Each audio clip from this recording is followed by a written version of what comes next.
Hello, farmers. I know I'm behind on this, and I do apologize. Um,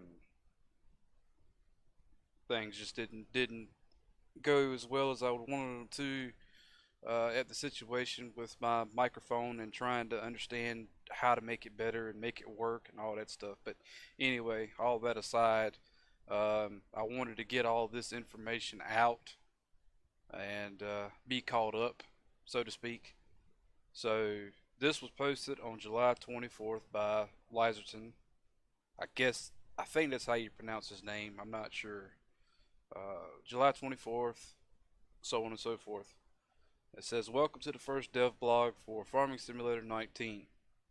In the run up to release, we'll be sharing in depth details about the new and improving features coming in Farming Simulator 19. Today, we'll introduce you to the new farm creation systems that gives you more options for how and where to build your farm. The central pillar of these new systems is the change to how owning land works.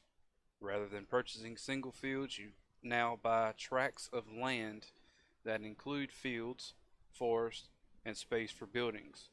This is now yours to do with as you wish, creating new fields, placing silos for storage, placing pastures, and cutting down the trees for lumber." And provided is a few screenshots showing or illustrating some of the things. But we'll get down to farther down to that. Let's see. It all ties into our three new play models. A new farmer is balanced starting experience that gives you some equipment and a small pre-placed farm ready to be upgraded. This mode is similar in playstyle to previous Farming Simulator games and recommended for new players.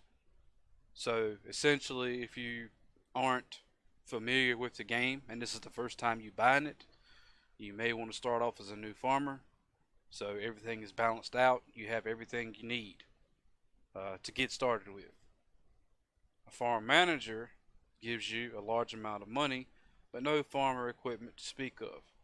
This leaves you totally open to build the farm of your dreams, picking a prime starting location and crafting everything from the produce to the aesthetics. And excuse me if you hear dogs barking in the background, he just barks at random. Um, Basically, what that means is that you'll get a large amount of money and you won't have any farm or equipment, so you can buy what land and farm equipment you need when you whatever you like. Uh, I'm sure there's probably going to be different models for buildings and uh, housing and stuff like that. So we'll see. Start from scratch. Excuse me. Start from scratch. It is the most hardcore option, enabling realistic settings and starting you with no land, no farm, and limited money. You will need to plan carefully, and we're excited to see which areas of the map become optimal starting locations under these conditions. So essentially, you have very little money. You have no land, no farm, nothing. It's just like basically like you just moved from one location to another and you're starting from scratch. You're starting fresh. Um, and you've got to strategize and plan what you're going to do and how you're going to do it and start off with. So that's going to be some serious stuff right there. Enhancing this experience is an expansion of the placeable system, which allows you to choose not only where your farm is, but how it looks.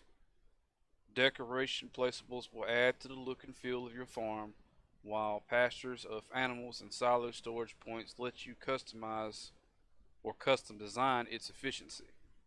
This is also how you choose your house spawn point and hire your new canine friend as seen in the E3 CGI trailer, which I'm sure many people have seen by now. It was the dog that was riding with the farmer, um, and that's awesome. You know, we've had uh, mods and certain maps that adds certain animals in to kind of give it a little bit of a more of an in-depth, realistic feel. But now to actually have a companion is kind of cool. It even allows for multiple farms in one multiplayer server, with individual players owning different areas of the map and specializing in different areas. Max out on pastures. Ugh, I messed myself up there. Max out on pastures to create the perfect cattle farm. Use arable land to produce food. Choose how to use the land at your disposal.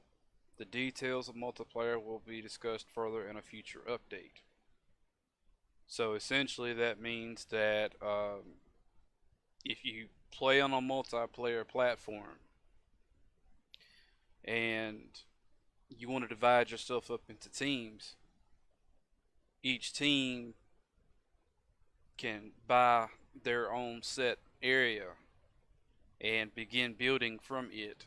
So you can kind of, in a sense, compete with one another and maybe trade items. Maybe one farm can grow wheat and sell the wheat off, you know, to a buyer of some sort, and take the straw and sell it to another farmer, which in turn may have some pigs or cows or something, um, that potentially they could work some kind of a barter system where they can barter off the cow for the straw or whatever. I mean, it'll actually help with some of these people who want to role play. Um, the immersion will make it better for them. Naturally, modding is fully supported in these improved systems. Industrious community members are invited to create their own farmhouses, husbandries, farm silos, and anything else for the placeable system. Meanwhile, mod maps can define their own purchasable areas with NPCs are associated with them, how much they got, and even if they are included in the new farmer starting mode. So it's also going to be, which we pretty much all had assumed anyway, that it was going to be modding friendly. Um, so now the modders actually have a chance to create a little bit more than what they have in the past. Um, that's kind of cool also. So we have another screenshot there of a placeable silo. It says, how will you play Farming Simulator 19? Start from nothing and work your way up to maximize efficiency. We'll build the beautiful farm of your dreams in the most scenic locations thanks to our overhauled graphics engine. We're looking forward to seeing what you do when Farming Simulator 19 releases later this year. Okay, so that concludes the first dev blog. And again, I do apologize that I'm behind.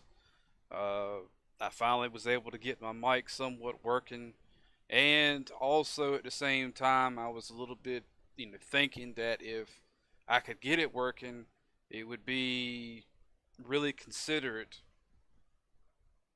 for, someone who maybe can't hear too good, or maybe somebody who can't read. You never know, and I'm sorry about any of that noise. I thought I had it turned off. Um, I guess I didn't. But yeah, I just took everything into consideration. So again, I'm sorry that I'm behind. Anyway, that concludes the first dev blog. The other ones will follow suit.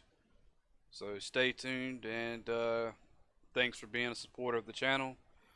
If you've not yet subscribed and like how I do my content, feel free to subscribe. Make sure you tick the bell icon so you get all the notifications. Alright, see you in a bit.